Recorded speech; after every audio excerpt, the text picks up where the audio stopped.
Assalamualaikum warahmatullahi wabarakatuh. Perkenalkan, saya Reni Retnowati, peserta Latsar CPNS 2021 di lingkungan Provinsi Banten, Angkatan 25. Saya bekerja sebagai perawat di RSUD Dr. Derajat Prawiranegara Kabupaten Serang. Di sini saya akan kembali berbagi pengalaman Latsar selama pembelajaran materi Agenda 3. Tidak jauh berbeda dengan pembelajaran materi Agenda 1 dan 2, bahwa sistem pembelajaran Agenda 3 pun dilakukan secara sinkronus, yaitu pemaparan materi langsung oleh Widya Iswara secara online. Di sini kami melakukan pembelajaran melalui Zoom meeting. Dan yang kedua, pembelajaran asinkronus, yaitu pembelajaran secara mandiri, mencakup pengerjaan tugas, baik tugas-tugas individu maupun tugas kelompok. Pembahasan materi Agenda 3 mencakup materi Whole of Government atau WOG, pelayanan publik, dan manajemen ASN, serta bagaimana kebijakan tersebut diimplementasikan di instansi pemerintah, termasuk di dalamnya adalah hal-hal apa yang harus diperhatikan agar terbentuknya profesionalisme ASN.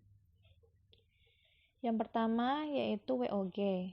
WOG adalah sebuah pendekatan penyelenggaraan pemerintahan yang menyatukan upaya-upaya kolaboratif pemerintahan dari keseluruhan sektor dalam ruang lingkup koordinasi yang lebih luas guna mencapai tujuan-tujuan pembangunan kebijakan manajemen, program, dan pelayanan publik.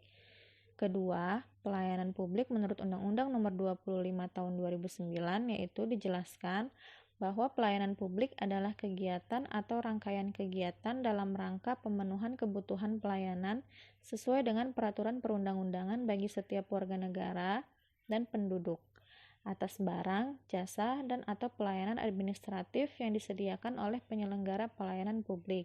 Dengan demikian, terdapat 3 unsur penting dalam pelayanan publik, yaitu yang pertama adalah organisasi penyelenggara pelayanan publik, yang kedua adalah penerima layanan atau pelanggan, yaitu orang, masyarakat, atau organisasi yang berkepentingan.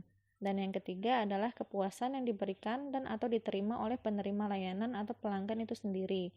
Materi yang ketiga ialah tentang manajemen ASN, di mana sebagai seorang ASN diharapkan mampu memahami kedudukan, peran, hak dan kewajiban, kode etik ASN, konsep sistem merit dalam pengelolaan ASN, dan pengelolaan ASN itu sendiri.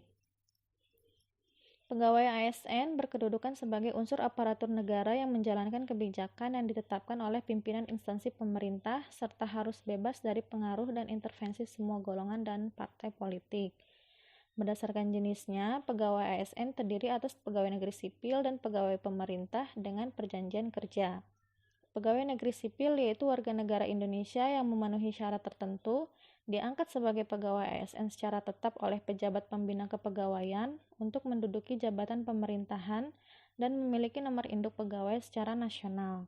Sedangkan pegawai pemerintah dengan perjanjian kerja yaitu warga negara Indonesia yang memenuhi syarat tertentu, yang diangkat berdasarkan perjanjian kerja untuk jangka waktu tertentu dalam rangka melaksanakan tugas pemerintahan sesuai dengan kebutuhan instansi pemerintah dan ketentuan perundang-undangan.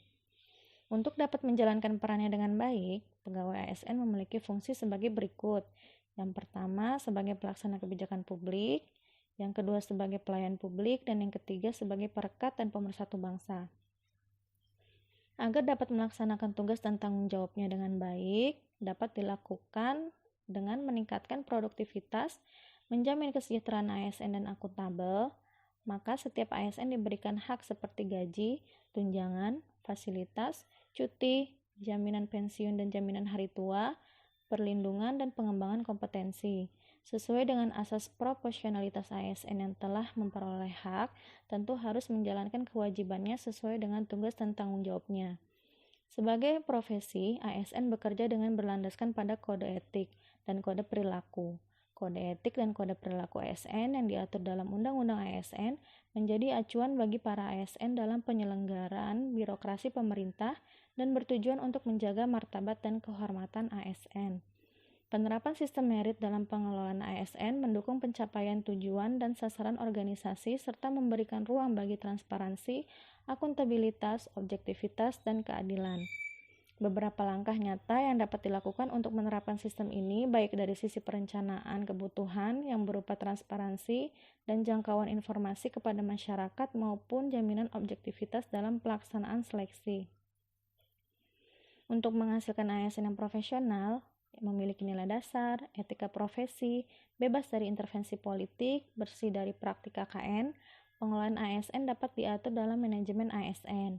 Manajemen ASN lebih menekankan kepada pengaturan profesi pegawai sehingga diharapkan akan tersedia sumber daya ASN yang unggul dan selaras dalam perkembangan zamannya. Demikian dari saya, semoga bermanfaat. Jumpa lagi di lain kesempatan. Wassalamualaikum warahmatullahi wabarakatuh.